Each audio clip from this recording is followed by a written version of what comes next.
Dear students, today we will start the topic sequences.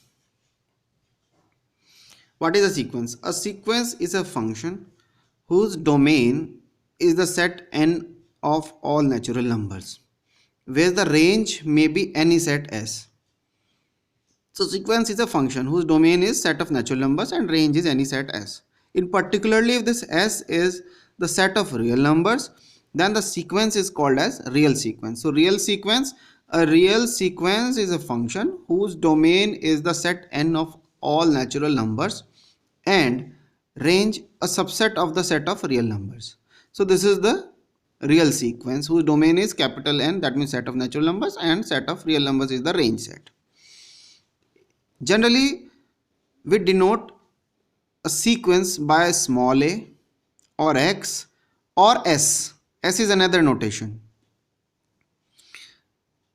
Now here we have a note. If we are adopting the notation a n to r, then the image of any n belongs to n is denoted by an instead of an, because in function generally whenever we are defining a function we generally use this type of notation. However, instead of this we will use an to represent a sequence.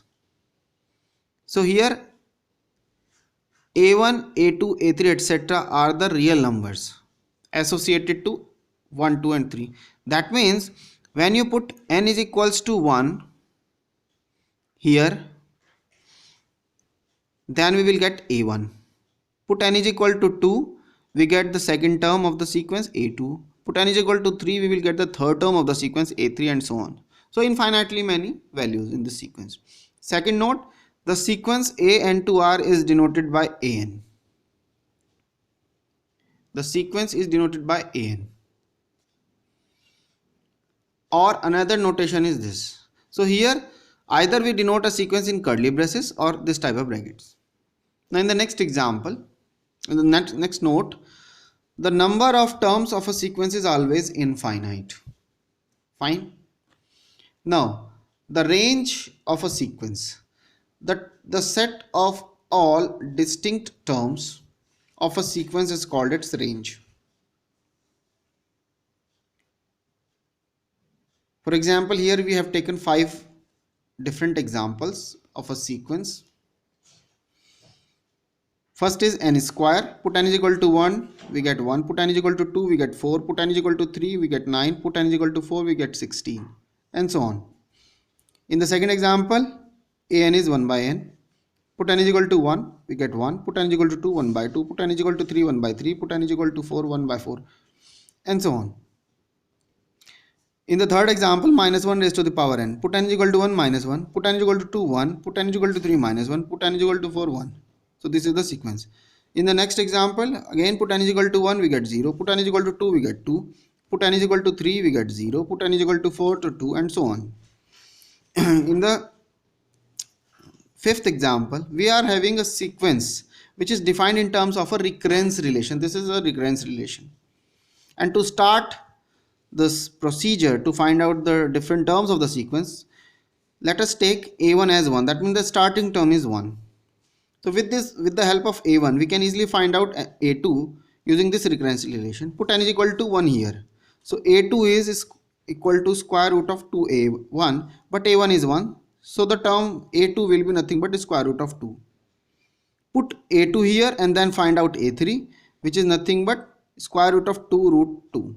So the sequence is here 1 root 2, square root of 2, square root of 2, and so on. Now here you can see very easily that among these 5 examples, first, second and fifth, these 3 are having distinct terms in the sequence. Here all the terms are distinct, here all the terms are distinct, here all the terms are distinct. However, in the third and fourth, we are having the terms minus 1 1, minus 1 1, that means repetition. Similarly here 0 2, 0 2, 0 2, that means repetition. So these are two repeating terms. However, the remaining sequences are having distinct terms.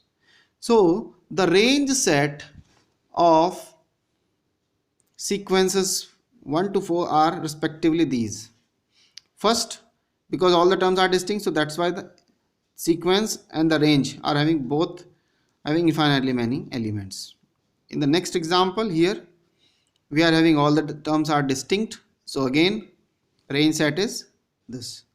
However, in the third one, since it's a sequence having repeated terms, so that's why only finite terms -1 and 1, these are the two distinct values in this sequence, so that's why sequence the range set is -1 and 1. Here we have 0 and 2, these are two distinct terms here, so that's why the range set is having only two elements. In the last one, fifth example, all the terms are distinct, that's why range set is this.